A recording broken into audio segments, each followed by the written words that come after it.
White tiger in danger. वक्त बीतता गया। इनाया का नाम अब एक प्रतीक बन चुका था, बच्चों की आवाज, जानवरों की रक्षक। उसकी मुहिम ने कई स्कूलों और संस्थाओं को प्रेरित किया, लेकिन असली चुनौती तब आई जब उसने एक खबर सुनी जो सब कुछ बदल सकती थी। एक शाम इनाया जंगल संरक्षण संगठन के मेल पढ़ रही थी, तभी एक मैसेज आया। काजीरंगा जंगल के पास एक संदिग्ध ट्रक देखा गया है जिसमें सफेद बाघ जैसा कुछ है। दिल की धड़कन बढ़ गई। उसने तुरंत तस्वीरें जूम करके देखी। एक कंबल के नीचे कुछ हलचल और ट्रक पर काले शीशे। वो समझ गई, सफेद बाघ शायद आखिरी प्रजातियों में से एक, किडनैप किया जा चुका है। उसने बिना देरी किए देव को फोन मिलाया। देव एक प्रकृति प्रेमी जिसने कुछ साल पहले अपने यूट्यूबर दोस्त मोंटी के साथ जंगल में जानवरों की सुरक्षा पर एक वीडियो बनाया था। उस वीडियो में दिखाया गया था कि कैसे इंसानी लालच ने जानवरों का जीवन संकट में डाल दिया है। वो वीडियो वायरल हुआ था और इसके बाद दोनों दोस्त संरक्षण की राह पर चल पड़े थे।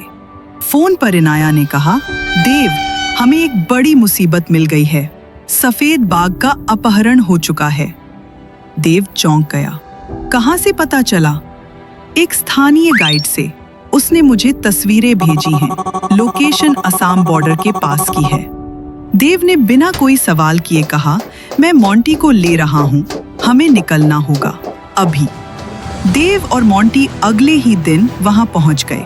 कैमरा, ड्रोन, नक्शा और सबसे जरूरी साहस। जंगल घना था, रास्ते कच्चे, लेकिन देव ने पहले से प्लान तैयार कर रखा था। उन्होंने स्थानीय एनजीओ से संपर्क किया और गुप्त तरीके से जानकारी जुटानी शुरू की। कुछ घंटों की जांच के बाद पता चला ये काम एक अंतर्राष्ट्रीय तस्करी गिरोह का है। वो लोग दुर्लभ प्रजातियों को पकड़कर अवैध रूप से बेचते हैं, निजी चिड़ियाघरों, अमीरों की नीलामी और काले बाजार में। इस बार उनका निशाना था व्हाइट टाइगर, जो अब भारत में सिर्फ एक रिजर्व में देखा गया था।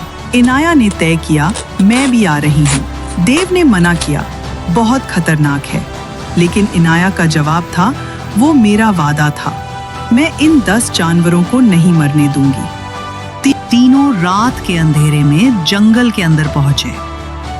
ड्रोन उड़ाया गया, जिसकी थर्मल इमेज से पता चला एक अस्थायी कैंप में कुछ लोग हैं। एक पिंजरे में हलचल थी। जूम करने पर दिखा सफेद बाघ, आंखों में डर और थकावट। देव बोला, अब बहुत हुआ, हमें इनको रोकना होगा। मोंटी ने नक्शा फैलाया। ये कैंप पहाड़ी ढलान पर है, तीनों ओर से घिरा हुआ। अगर हम एक सिरे से ध्यान भटकाएं तो दूसरा रास्ता साफ हो सकता है। योजना तैयार हुई। देव ड्रोन से हेडलाइट चमकाने लगा, इससे चोरों का ध्यान बटे। मोंटी झाड़ियों के रास्ते जाकर एक ट्रक के टायर पंचर करने लगा। इनाया और 2 स्थानीय कार्यकर्ता पीछे से चुपचाप पिंजरे की तरफ बढ़े, लेकिन तभी पेड़ की टहनी टूटने की आवाज आई। गिरोह का एक आदमी चौंक गया। कौन है वहां? देव ने जोर से आवाज दी, अरे देखो, ऊपर कुछ है। सभी तस्कर ऊपर देखने लगे, ड्रोन की रोशनी में झांकने लगे। इस बीच इनाया ने लॉक खोलना शुरू किया। उसके हाथ कांप रहे थे, लेकिन हिम्मत नहीं टूटी। अचानक बाघ की आंखें उससे मिली, जैसे उसने भरोसा किया हो। बम, एक पटाखा सा फूटा। मोंटी ने दूसरी ओर ध्यान बटाने के लिए विस्फोटक साउंड फायर किया था। शोर में बाघ का दरवाजा खुला। वो धीमे से निकला। इनाया पीछे हटी और तभी 2 तस्कर भागते आए। देव ने दौड़कर एक को धक्का दिया। मोंटी ने दूसरे की टांग में लाठी मारी। काफी देर तक संघर्ष चलता रहा। कैमरा गिरा, कपड़े फटे, लेकिन अंत में पुलिस आ गई। इनाया ने पहले ही जंगल विभाग और वन अधिकारी को लोकेशन भेज दी थी। सबूत पक्के थे, वीडियो रिकॉर्डिंग, ट्रक की तस्वीरें, तस्करों की पहचान। गिरोह को गिरफ्तार किया गया।